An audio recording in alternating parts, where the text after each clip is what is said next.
بسم الله الرحمن الرحيم شروع کوم پنوم د الله چې بخون کې مهربان دی.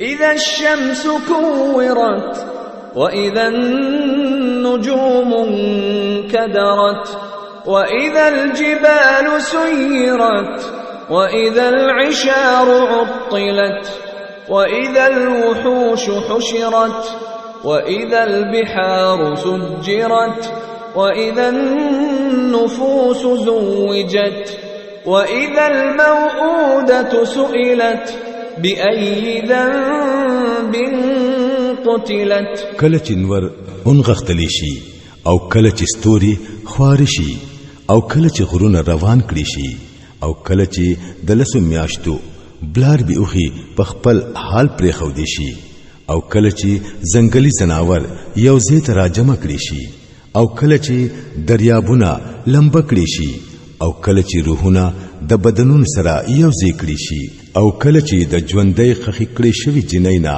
تپوس کړي شي چې هغه په کومه ګناه کې وجل شي وا. وإذا الصحف نشرت وإذا السماء كشطت وإذا الجحيم سعرت وإذا الجنة أزلفت علمت نفس ما أحضرت. او کله چې عملنامه پرانستی شي او کله چې د اسمان پردا لری کړی شي او کله چې دوزخ سره لمبه کړی شي او کله چې جنت نږدې راوستل شي په هغه وخت کې به هر سړی ته معلوم شي چې هغه د ځان سره سره وړي دي. فلا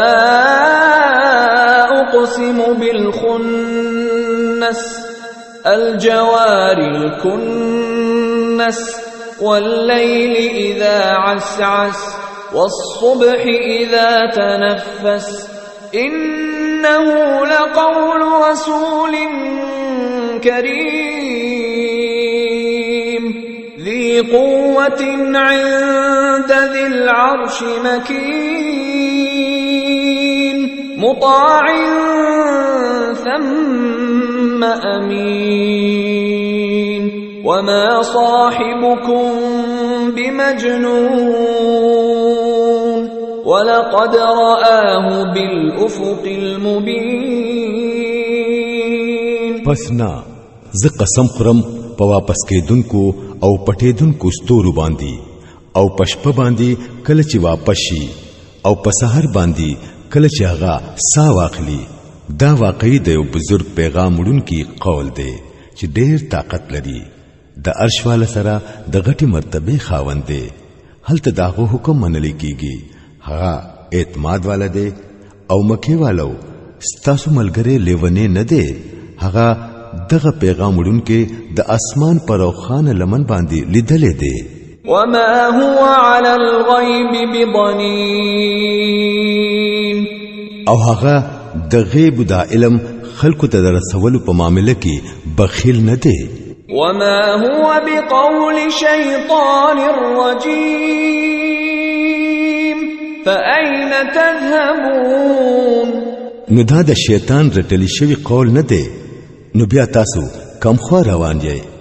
إن هو إلا ذكر للعالمين لمن شاء منكم أن يستقيم وما تشاءون إلا أن يشاء الله رب العالمين. دا خود ټول جهان والو د پاره یو نصیحت دی. پتا سو کې د هغه چا د پاره چې هغه پنه غلاره تلل غواړي او ستاسو په غوښتنه هیڅ نه کیږي تر سوچي الله رب العالمین اون غواړي.